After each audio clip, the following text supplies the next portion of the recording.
Everybody in the room, say with me, please, Dan Huang. Dan Huang. Thank you. All right. When you are in Dan Huang, to travel to your neighboring city, one of the things that you would be afraid of is that once you get past the protection of the Great Wall of China, there might be bandits who would attack you and steal your stuff. So, in order to avoid the bandits, you will be crab walking underneath the stream to make sure that nobody catches you. There you go. If I can do it in shirt and tie, you can do it. And that will bring you to this city, which is called Kucha. Say with me, please, Kucha. And if your group got off track in a sandstorm, then you could get lost and you would die of starvation because you'd run out of supplies.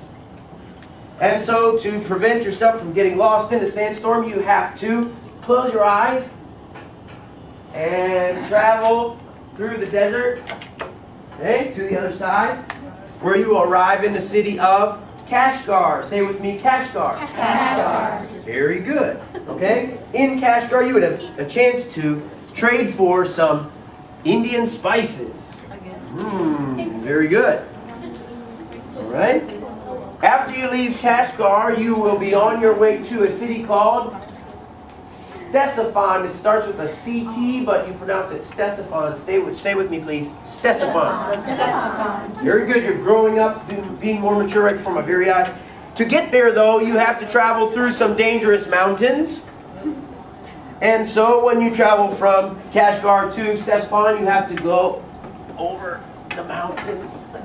Even in his old age, he's able to get over the mountains. So I'm sure that you guys can get over the mountains as well. Now I'm here in Ctesiphon, which is part of the Persian Empire, where they can trade for carpets. And if you're lucky, you will get one of those Aladdin-style magic carpets. Moving from Ctesiphon to the last city on the Silk Road trade route, which is called Antioch. Say with me, Antioch. Antioch. Very good. There is more desert, and this desert has very dangerous animals and insects. Now, I am afraid that in the clinic, they do not have any medicine to help with scorpion bites. And they do not have enough bandages for lion bites. So, to prevent yourself from getting stung by a scorpion or having your arm bit off by a lion, you have to jump over the animals and insects to make it safely to Antioch in the Roman Empire, where they have this beautiful glassware. Okay? The winner of the game is the person, there may be a tie here, we don't know, the person who can travel around the room, trade so that they have one of each of these products, the stuff they started with, and one of each of the other colors, and make it back home to the city you began in. It's easier for me. Can you just crawl under it? Hey, wait, this is Jesse's One trade. Look out for the bandits. Watch out for the sandstorm. Then go under? Or No, just go under that way. Good. Look at that. Watch your head. Get back over there. I don't want you to Close your eyes. crab walk. Okay. You gotta get one of these. You gotta get somebody go there. I'm here. Watch out for the bandits, guys. Get low. Let me go get the bandits. Okay. How many you say?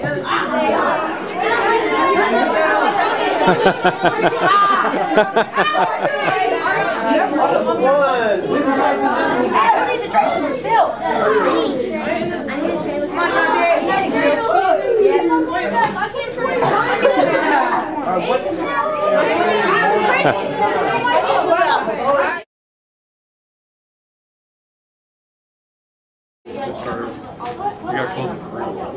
You gotta close it.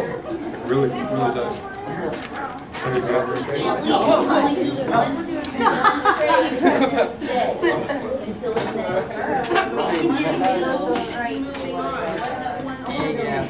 no.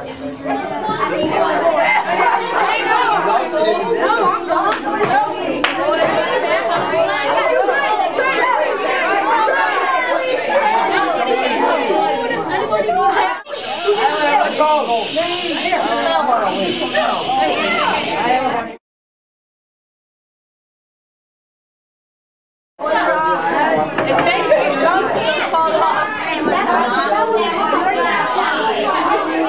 Okay, go back. Yeah, I need to think of there. What do you mean? Oh my God,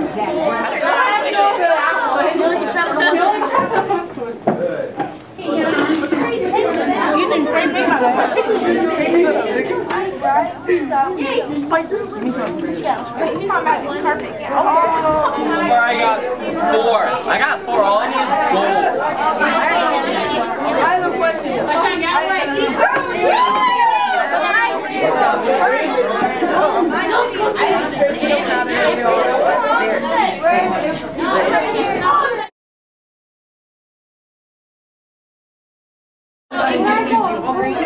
Shut up. You should be going.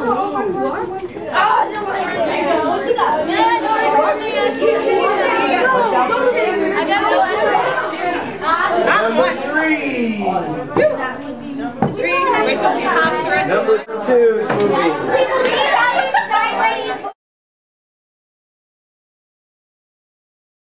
Bit. Okay, first of all, what did you like about this activity? Raise your hand. Raise your hand, please. Melina. You like getting the gold? Harley? Teamwork, is that what you said? Okay, excellent. Jesse? Going through the obstacles. Okay. Is that going to help you remember for the test that what you did to get to different cities? I hope it will. I hope that you recall that during the deserts there were insects and dangerous animals over here, and that there are dangerous mountains that you have to climb, and sandstorms that you have to go through, and bandits that are going to steal things over here between all the cities. What didn't you like about the activity? What didn't you like? Was there anything, Stephen? Everything. Everything. What was so horrible about it, Stephen? It was boring.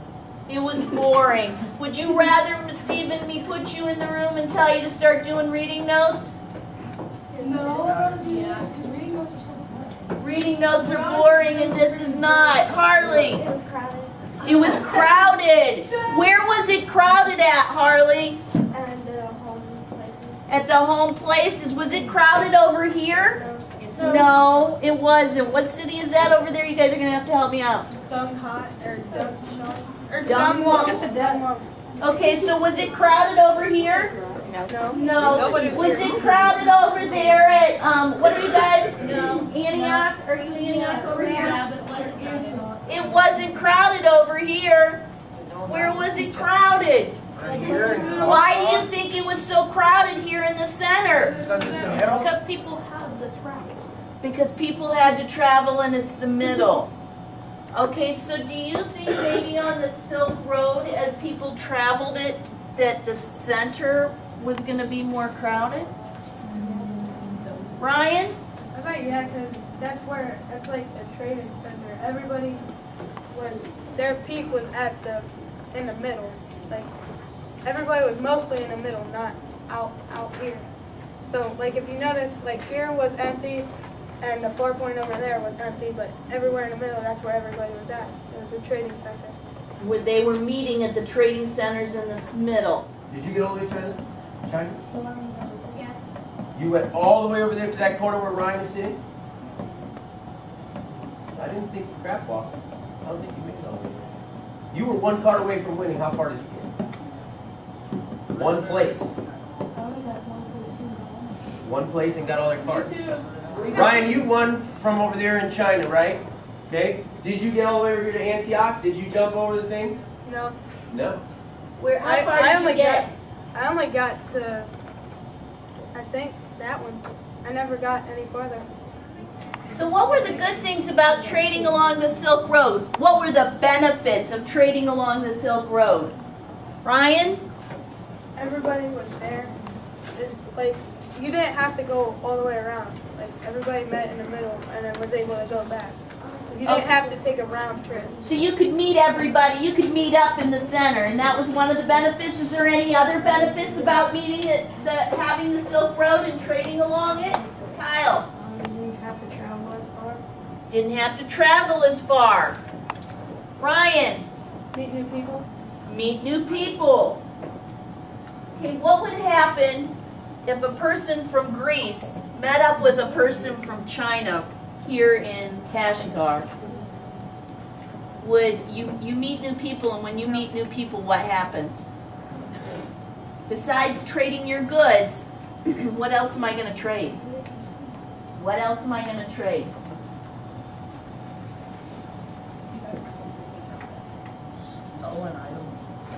Nope. What else am I going to trade? It's not a thing per se. You don't, like, places, but there's also little stuff that you can trade too. Like what? Like in the Indian tribes, they would trade their arrowheads and stuff like that, and that's stuff that wasn't major, but it was little stuff that they traded. That So they're helped trading them. part of their culture? Yeah, and that helps move their culture everywhere, and that's, like, I forget what it's called, but it's where one culture expands, and it's like it's used in city terms too. So meet somebody from China that is studying, that believes in Buddhism. Can I learn about Buddhism? Or if I'm a person from China and I meet somebody from Greece, can I learn about Judaism? Okay, so I can meet other people and learn about their culture. Silk was a valuable good for trade because at first, only the Chinese knew how to make it. As you learned in the last chapter, the Chinese discovered how to make silk from fibers taken from the cocoon of the silkworm. To protect the trade value of silk, the Chinese tried to keep the process for producing it a secret. Under the Han Dynasty, revealing the secret was a crime punishable by death. Now, we kind of talked about Han Dynasty was doing away with that stuff. Who's the one who always liked to punish people by death? Heard it, yeah, Emperor Qin. Okay? Han Dynasty said, let's get rid of all that harsh punishment. But there was something that was so important to them that it was a crime punishable by death if you revealed the secret of how to make silk. Okay? You ever seen a commercial with the dog trying to sell how do they make the baked beans? Yeah. All right? Don't sell the secret of Bush's baked beans. Okay? Here, if they gave the secret of how to make silk, and then other people could learn how to make it so they didn't have to trade with China anymore, punishable by death. That's how important it was to them to protect the secret of how they made silk. Okay? What did they invent in China to help them make silk even faster and better? That spinning wheel. Remember that? The foot-powered spinning wheel? So they're making silk like crazy so they can trade all over the place. And they don't want anybody else to know how to make it. Okay? Victory dance, come on! Whoa, wait a minute. Come on, you guys did your victory dance! You won! Show us a cheer for a victory! Master trading style. Okay, Yeah, check that out! celebrate. Oh yeah. Oh my